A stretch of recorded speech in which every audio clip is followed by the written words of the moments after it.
Vous êtes-vous déjà demandé pourquoi certaines personnes semblent absorber les confidences des autres avec une patience infinie, tandis que d'autres s'enfuient dès qu'on effleure leurs émotions? Imaginez un instant, une femme vous confie ses problèmes. Ce n'est pas simplement pour se plaindre ou chercher des solutions immédiates. Derrière cette ouverture, il y a un message plus subtil, presque stoïque dans sa nature. Elle cherche quelqu'un capable d'écouter sans juger, de rester présent sans perdre sa propre sérénité. Ce que vous ressentez face à cette situation en dit long sur votre maîtrise intérieure. Comme l'a enseigné Épictète, ce qui trouble l'homme n'est pas ce qui arrive, mais l'opinion qu'il en a. Face aux confidences, votre réaction révèle non seulement votre caractère, mais votre capacité à rester inébranlable tout en étant empathique. Pour comprendre ce mécanisme, il faut revenir à l'essence même du stoïcisme, distinguer ce qui dépend de nous de ce qui ne dépend pas de nous. Le problème qu'on vous confie, ce n'est pas le vôtre, ce n'est pas votre responsabilité de le résoudre. Votre rôle n'est pas de devenir un héros chargé de sauver chaque âme en détresse, mais de rester un observateur attentif et bienveillant. Marc Aurèle écrivait dans ses méditations que chaque être humain porte ses fardeaux et que notre tâche consiste à agir avec justice et raison, sans nous laisser emporter par la peur ou l'anxiété d'autrui. En d'autres termes, écouter et soutenir ne signifie pas absorber la détresse de l'autre, mais rester solide, calme et présent. La vraie puissance dans ces échanges réside dans l'équilibre. Trop d'implication émotionnelle peut vous faire perdre votre centre, mais trop de distance peut vous rendre indifférent et inaccessible. La clé est dans l'attention maîtrisée, comprendre sans juger, entendre sans chercher à imposer sa solution. Cela peut sembler simple, mais dans la pratique, c'est un exercice de discipline quotidienne. Sénèque disait que le bonheur ne dépend pas des événements extérieurs, mais de la qualité de notre esprit. En appliquant cela aux confidences, on voit que votre calme intérieur devient le cadre dans lequel l'autre peut s'ouvrir sans craindre d'être mal interprété ou rejeté. Il est fascinant de remarquer que lorsqu'une femme partage ses problèmes, elle ne cherche pas toujours des réponses concrètes. Elle teste votre présence, votre stabilité, votre capacité à rester inébranlable malgré l'émotion. Imaginez deux scénarios. Dans le premier, vous écoutez distraitement, réagissez par impatience ou par jugement, et elle se ferme immédiatement. Dans le second, vous accueillez ses paroles avec sérénité, sans chercher à corriger, et elle se sent comprise, sécurisée et connectée.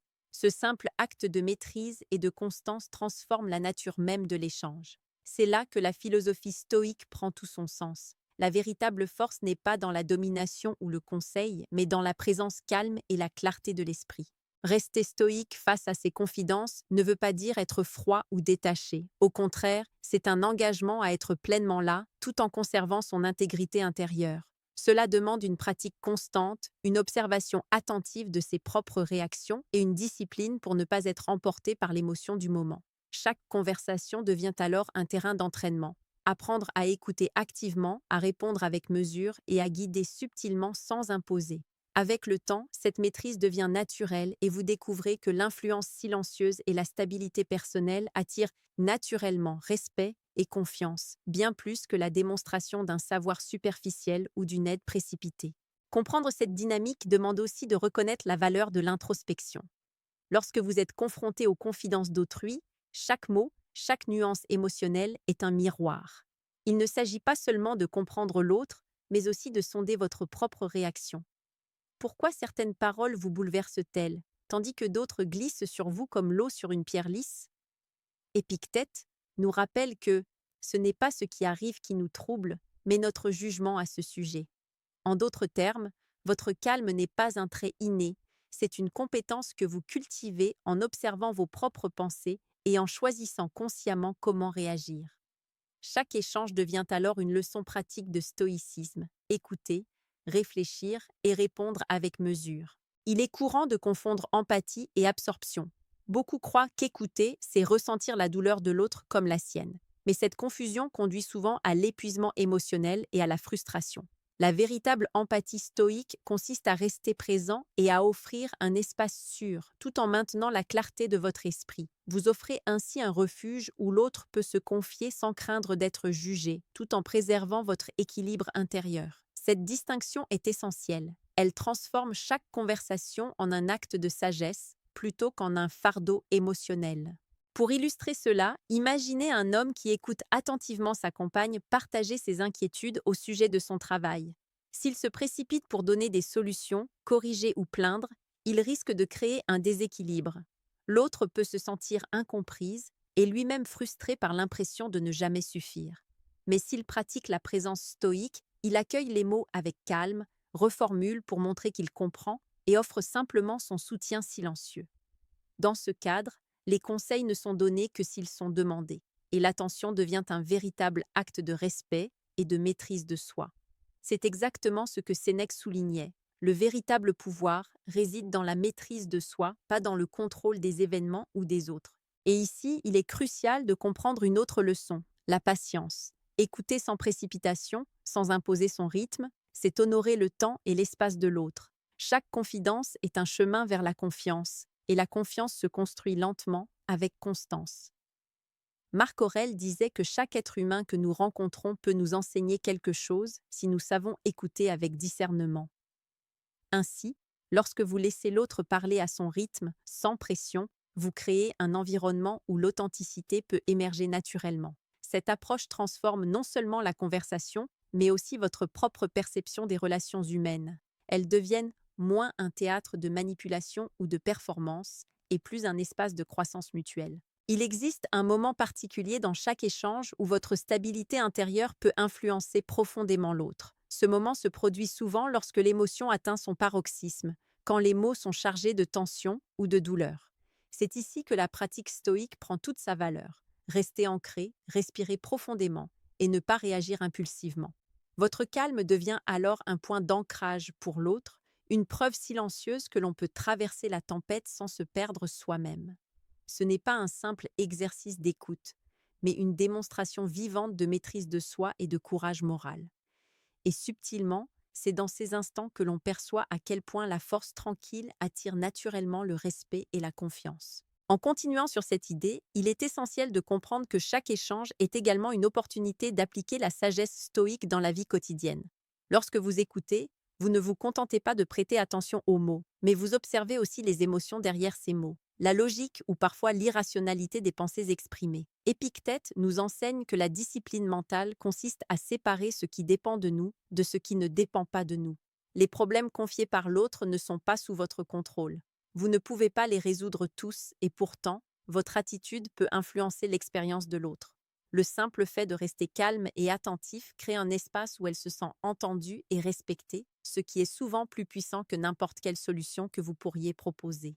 Il existe une autre dimension souvent négligée, la réciprocité silencieuse. Même si vous ne partagez pas vos propres difficultés à ce moment-là, votre calme et votre stabilité intérieure agissent comme un miroir pour l'autre personne. Elle observe même inconsciemment comment vous gérez vos émotions, comment vous restez imperturbable face aux turbulences. Sénèque écrivait que ce n'est pas le vent, mais le gouvernail qui décide de la route du navire. Ici, vous êtes ce gouvernail. Peu importe les tempêtes verbales ou émotionnelles autour de vous, votre esprit reste dirigé, clair et maître de lui-même. C'est cette constance qui attire naturellement confiance et respect, et qui rend vos interactions profondément influentes sans effort apparent. Et parce que nous vivons dans un monde où l'attention est souvent dispersée, il est crucial de mentionner l'importance de la présence totale. Écouter quelqu'un demande d'être entièrement là, sans distraction, sans jugement. Trop souvent, nous pensons à notre réponse pendant que l'autre parle, ou nous cherchons déjà à résoudre ce qui nous dépasse. La pratique stoïque enseigne que la véritable force est dans la retenue et la clarté. Chaque mot, chaque pause, chaque silence devient un outil pour montrer que vous êtes pleinement engagé dans l'échange. Marc Aurèle nous rappelle que la vie est courte et que chaque instant mérite d'être vécu avec conscience. Ainsi, chaque conversation devient un terrain d'entraînement pour la patience, la maîtrise de soi et la sagesse. Petite parenthèse, les amis, j'ai créé un manuel complet sur la séduction stoïque. Il t'apprend comment parler avec maîtrise pour créer une vraie attraction. Le lien est en première ligne de la description. On continue. Revenons à la conversation elle-même. Au-delà de l'écoute, il existe un art subtil dans la manière dont vous reformulez ou répondez. Sans chercher à corriger ou à convaincre, vos mots peuvent refléter compréhension et stabilité. Ce n'est pas une question de flatter ou de plaire, mais d'offrir un cadre sûr où l'autre se sent libre de partager. Ce principe stoïque peut paraître simple à première vue, mais son application quotidienne nécessite pratique et vigilance. Chaque réaction doit être mesurée, chaque silence choisi avec intention. C'est dans cette constance que la maîtrise de soi se transforme en influence naturelle et durable. Enfin, il est important de noter que cette approche n'est pas seulement bénéfique pour l'autre, mais surtout pour vous. Chaque fois que vous restez calme, attentif et ancré face à la détresse d'autrui, vous renforcez votre propre résilience. Vous devenez moins dépendant de l'approbation extérieure, moins sujet à l'agitation émotionnelle et plus capable de naviguer dans toutes les relations avec sérénité. La sagesse stoïque, appliquée à la vie quotidienne, transforme ces moments de simple écoute en véritables exercices de croissance personnelle et morale. Vous découvrez ainsi que la force intérieure attire naturellement le respect, la confiance et même l'admiration silencieuse, non par manipulation, mais par l'exemple vivant de votre maîtrise. Maintenant, explorons la manière dont cette maîtrise stoïque influence réellement les relations humaines. Lorsqu'une femme partage ses problèmes et que vous écoutez avec calme et discernement, quelque chose de subtil se produit. Elle perçoit votre constance comme une qualité rare, presque précieuse.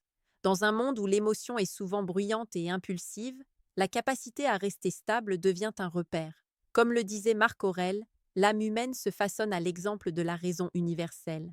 Ainsi, en demeurant lucide et imperturbable, vous devenez un reflet de cette rationalité, un point d'ancrage dans le chaos quotidien. Ce n'est pas un simple exercice de patience, c'est une démonstration silencieuse de maturité et de sagesse. Mais il y a une nuance essentielle à ne pas négliger. Votre stabilité ne doit jamais devenir indifférence. Il s'agit d'équilibrer présence et distance, attention et retenue. Trop de froideur crée un mur et trop d'implication entraîne l'instabilité. Sénèque soulignait que la vertu consiste à choisir le juste milieu. Appliqué à l'écoute des confidences, cela signifie offrir un espace sûr où l'autre peut s'exprimer librement, tout en conservant votre centre intérieur. Vous n'êtes pas là pour résoudre le problème à sa place, ni pour devenir un miroir passif de ses émotions, mais pour incarner cette force tranquille qui inspire confiance et respect. Un autre aspect souvent ignoré est la transformation intérieure que cet exercice produit. Chaque interaction devient une opportunité de pratiquer le contrôle de soi, la patience et l'attention consciente. Vous apprenez à accueillir l'inattendu, à rester neutre face à des émotions parfois intenses et à observer sans être emporté.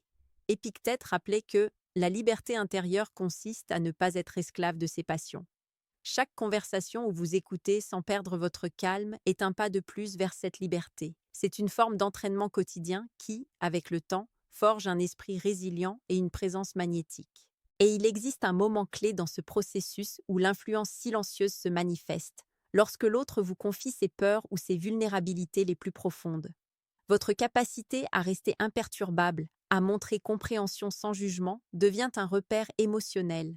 Ce n'est pas de la manipulation ni de la séduction superficielle.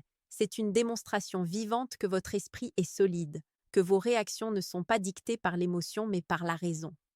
Marc Aurèle enseignait que chaque homme doit se tenir droit dans la tempête. Ici, cette tempête est émotionnelle et votre droiture devient un refuge. Un point subtil mais puissant à retenir. La constance et la maîtrise intérieure créent naturellement un sentiment de sécurité et de confiance. Lorsqu'une personne se sent comprise sans que vous ayez à intervenir activement, elle s'ouvre avec sincérité et la relation s'approfondit sans effort. C'est exactement ce que le stoïcisme propose. La force véritable réside dans la stabilité intérieure, non dans la démonstration extérieure de contrôle ou de puissance. Et petit à petit, cette pratique transforme toutes vos interactions. Vous devenez capable d'écouter, de soutenir et d'influencer par la seule présence de votre calme et de votre clarté. À présent, il est temps de saisir la portée complète de ce que signifie être stoïque dans ces échanges. Chaque confidence partagée est une invitation à exercer votre discernement et votre maîtrise. Vous n'êtes pas là pour imposer vos solutions, ni pour absorber les émotions de l'autre comme une éponge passive. Vous êtes là pour offrir un cadre stable, un espace où la vulnérabilité peut exister sans crainte d'être exploitée ou jugée. Sénèque insistait sur le fait que la véritable grandeur d'âme se mesure à sa capacité de rester ferme et intègre face aux difficultés. Ainsi, chaque conversation devient un miroir, vous montrant à quel point vous avez cultivé votre force intérieure. Il est fascinant de constater que cette constance attire naturellement.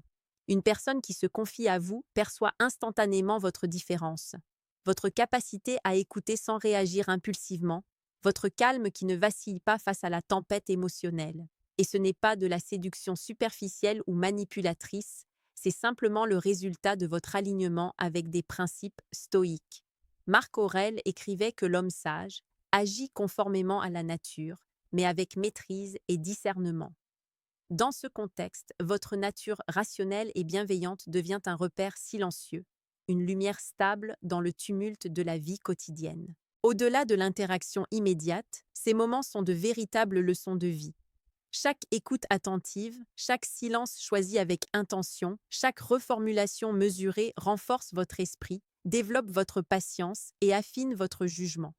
Vous découvrez progressivement que votre valeur ne dépend pas des actions ou des réactions des autres, mais de votre capacité à rester centré, attentif et juste. Cette force intérieure, fruit d'une pratique constante, devient un aimant naturel pour le respect et la confiance. La maîtrise de soi devient alors non seulement une philosophie, mais un art de vivre. À ce stade, il est naturel de penser à l'application pratique dans toutes vos relations. La clé est de transformer l'écoute en un acte de sagesse. Ne pas se laisser emporter par l'émotion, accueillir les confidences avec calme et ne répondre qu'avec clarté et discernement. Épictète nous rappelle que ce qui est à nous est notre jugement. Ce qui n'est pas à nous ne dépend pas de nous. En appliquant cela, vous comprenez que les problèmes confiés ne sont pas les vôtres à résoudre, mais que votre manière de les recevoir et d'y réagir est entièrement sous votre contrôle. Cette distinction est libératrice et transforme radicalement la qualité de vos interactions. Pour conclure, souvenez-vous que chaque fois que vous écoutez avec sérénité, vous exercez le stoïcisme dans sa forme la plus pure. Calme, présence et maîtrise. La personne qui se confie à vous ressent cette force silencieuse et s'ouvre véritablement. Votre stabilité intérieure devient un modèle de sagesse, une démonstration vivante que la vertu ne réside pas dans la parole ou l'action précipitée, mais dans la constance et la clarté de l'esprit. Alors, à chaque échange, rappelez-vous de rester ferme dans vos convictions, patient dans votre écoute et lucide dans vos jugements. C'est cette approche qui transforme les confidences en véritables ponts de confiance et de respect durable, et qui fait de vous quelqu'un qui attire naturellement par la force tranquille de son esprit.